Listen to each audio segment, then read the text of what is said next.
You hear they're not making any Tears of the Kingdom DLCs? I know, it's ridiculous. You know what they should do? They should let us get in there and make it for them. That's what I've been saying! I have so many ideas of what they could do. What do you have?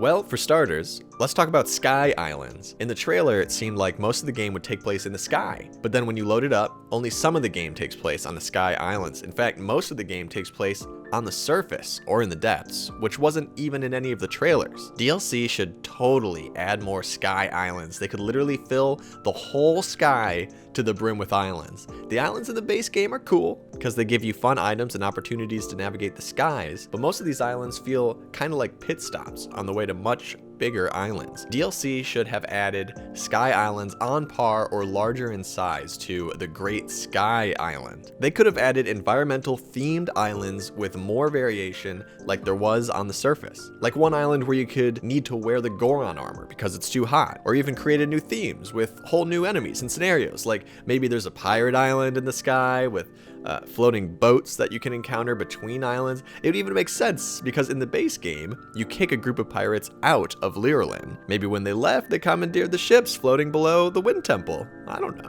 Who knows? Yes, I 100% agree. You know what else they should do? There should totally be new Zonai devices with the DLC. And don't come at me with it would break the shrines. It wouldn't break the shrines because you can't even spawn new Zonai devices in the shrines. So Oh my god, chill. don't even talk to me about it. It'd be so easy. Here, off the top of my head, here are some new Zonai devices. 1, rope. Use it to connect Zonai together. Or a crane, okay? Combine it with a steering stick and just be moving things around. It would be awesome. Or a magnet. I mean, it's pretty self-explanatory, but magnets rule, and I want magnets back in the game. Imagine pulling weapons away from enemies with a magnet. It'd be so rad. Yeah, there should be magnets. It'd be all like,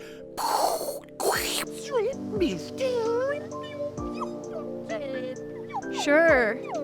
That's all I can think of for Zonai devices. Can you think of any others? You know, I can't think of any others. It's at times like these where I wish people would be watching this conversation who could comment in some sort of comments section. I was thinking that Tears of the Kingdom DLC could add Zonai device containers, or something that you could use to take Zonai devices that you find in the world and store them in your inventory. Link is constantly walking past tons of Zonai devices in Tears of the Kingdom. Let me pick that up and save it for later. Another thing, pretty much everyone who played Tears of the Kingdom had that same moment of disappointment. You know, when the glider disappeared for the first time and blinked out of existence, and you realize that Zonai devices like gliders and balloons have a limited amount of time before they go away. DLC would have been a great place to lengthen Zonai device use times. Maybe Link could go on a mission to find a special Zonai battery that allows certain devices to last longer. Ah! Companions. Companion. No. Don't even get me started. I'm getting started. The addition of companions to Tears of the Kingdom was amazing.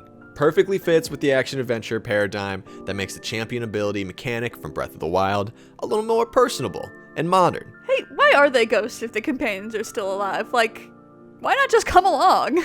Don't think about that. Think about if they made DLC, that would have been a super opportunity to introduce a new companion.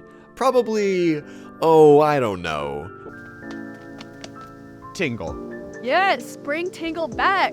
You know what else I was thinking? Toland's horizontal burst is okay, but a new companion's ability to launch you high into the air would be much appreciated, especially when we're so used to doing it in Breath of the Wild.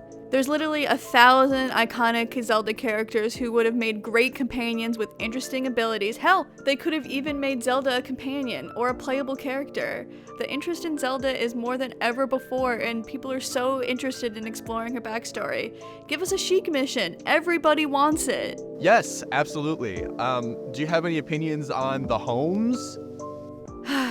They almost got houses perfect in this one. And were the homes in this game better than the ones in Breath of the Wild? Absolutely. Do I still want more? Absolutely. Give me a house in every major city. I saved this kingdom single-handedly. Why was I not rewarded with an adorable cottage on Rito Island? It beats me, but it's never too late to atone for your sins. Besides, I'm tired of commuting to see Riju. I want a house closer to my girl. I also want to be able to customize more. I want to be able to get my HHG TV on Hyrule Home and Garden. I want to be able to choose between multiple styles of rooms, various themes, and especially more exterior options. Hudson Construction has had a lock on our decorating for too long, and they must be stopped. We're talking more storage beyond 3 shields in a room, vehicle parking, and gardens that let you grow items. Why have a garden if you can't harvest anything? For looks? Link has to get his item grind going. Papa needs fire fruit. Fire fruits actually sound delicious. Could I get some of those too? Anyway, I love that they put the Pure Pad abilities in an item ring in Tears of the Kingdom. It works a lot better than the Sheikah abilities in Breath of the Wild. You might guess what I'm about to say, but Tears of the Kingdom DLC would be an awesome place to introduce a new ability. Yeah, like we all know about the Ascend ability, but what about Descending? I don't know, it would be cool to have the ability to retrace your steps. Even though the Ascend ability lets you turn back, it would be nice to be able to turn back on command. There should be an ability that lets you swim better and faster. It should be way more easy to change direction while you swim. Link is essentially an Olympic athlete on land, but he's not Michael Phelps. Look how fast the Lizalfos fly through the water. I'm jealous. Another fun way they could expand Pure Pad abilities in Tears of the Kingdom might be to upgrade them, similar to upgrading champion abilities in Breath of the Wild. In particular, they should make it so that you can earn or eventually upgrade the auto build, so you don't have to grind for Zonai forever. Sure, it makes sense while you're playing through the game for the first time, but for people who are going to be playing this game, grinding out all the side quests, grinding out all the Korok seeds, giving players that attaboy would be much appreciated. That could even be the prize for beating the Master Challenge, because that's a given that the Master Challenge should be part of the DLC. I think we did a pretty dang good job. I'd play that DLC. We did. We crushed it. That's exactly what they should do. Well, bye. Bye, nice meeting you.